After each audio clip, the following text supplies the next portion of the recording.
વડાપ્રધાન નરેન્દ્ર મોદીના indoor stadium ખાતેના કાર્યક્રમમાં મુખ્યમંત્રી ભૂપેન્દ્ર પટેલે વુડન કલાકૃતિ અર્પણ કરી વડાપ્રધાનનું સ્વાગત કર્યું.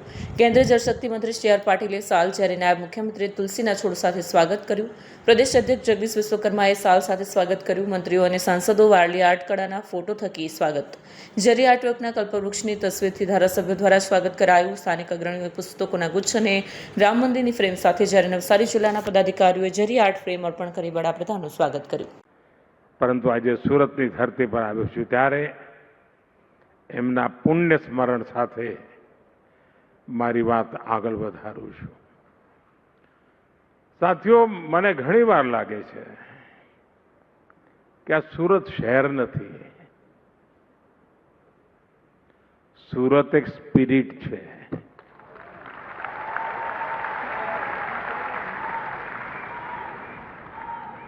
અને આ સ્પિરિટ હોય તો જ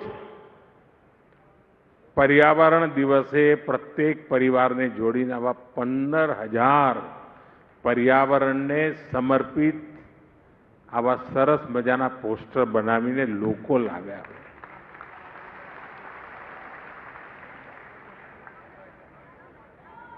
જે પરિવારના સાથોએ આ કામ કર્યું છે એ બધાને હું ખૂબ ખૂબ અભિનંદન આપું છું. અને આપણા કાઠિયાવાડના ઘણા ભાઈઓ અહીં હુરતમાં રહે છે અને ત્યાં એમની ખેતી છે. તો મારો એમને આગ્રહ છે કે પર્યાવરણના એક કામના ભાગરૂપે ખેતર બચાવો એ અભિયાનમાં જોડાઈએ.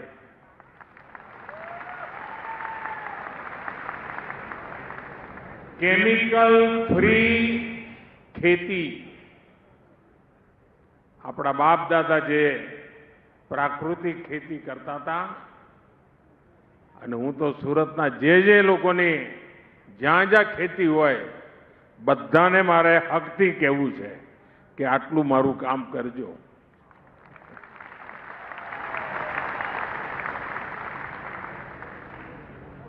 સાથીઓ, અહીંયા બધાએ મારું સ્વાગત કર્યું,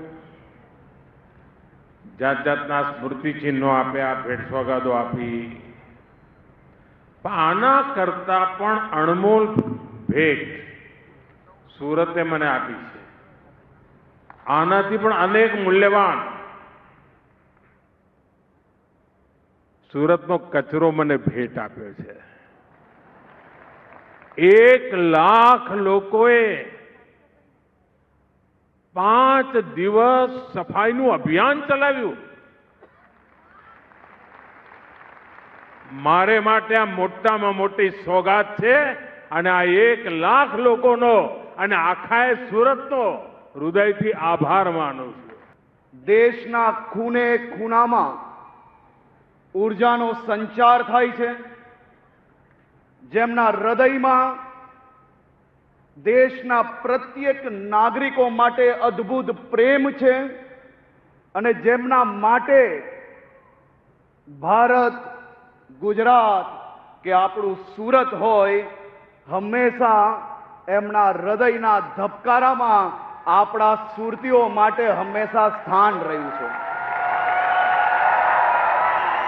આત્મનિર્ભર ભારતના પ્રણેતા આદરણીય પ્રધાનમંત્રી શ્રી નરેન્દ્રભાઈ મોદી સાહેબનું દક્ષિણ ગુજરાત અને આખા સુરત વતી હૃદયપૂર્વક ઉમલખાભેર ઉષ્માભર્યું સ્વાગત કરીએ છીએ.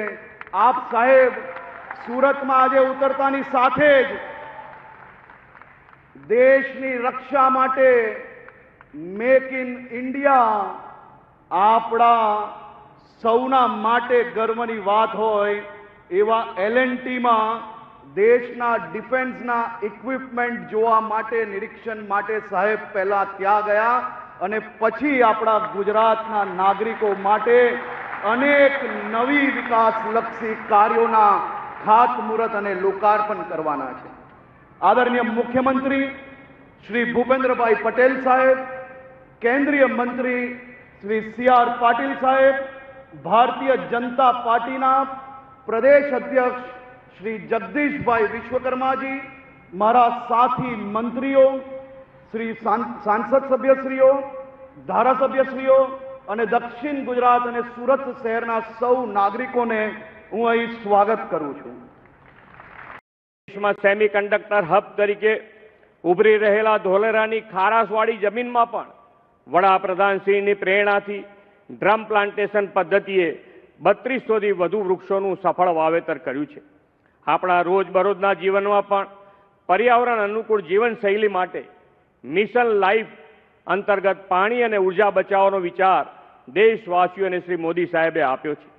વર્તમાન વૈશ્વિક સંકટમાં આત્મનિર્ભરતા માટે બેક ટુ બેઝિકના મંત્રથી પ્રાકૃતિક ખેતીનો વ્યાપ વધારીને ગુજરાતને 8 લાખથી વધુ ખેડૂતોએ પ્રાકૃતિક ખેતીમાં જોડીને સાકાર કરી છે. વડાપ્રધાનશ્રીના દરેક આયોજનમાં પર્યાવરણ સંતુલન સાથે સામાજિક આર્થિક વિકાસથી દેશના સામાન્ય માનવી, ગરીબ, વંચિત અને ગ્રામીણ ખેડૂતો સહિત અંત્યોદયને વિકાસની મુખ્ય ધારામાં લાવવાનો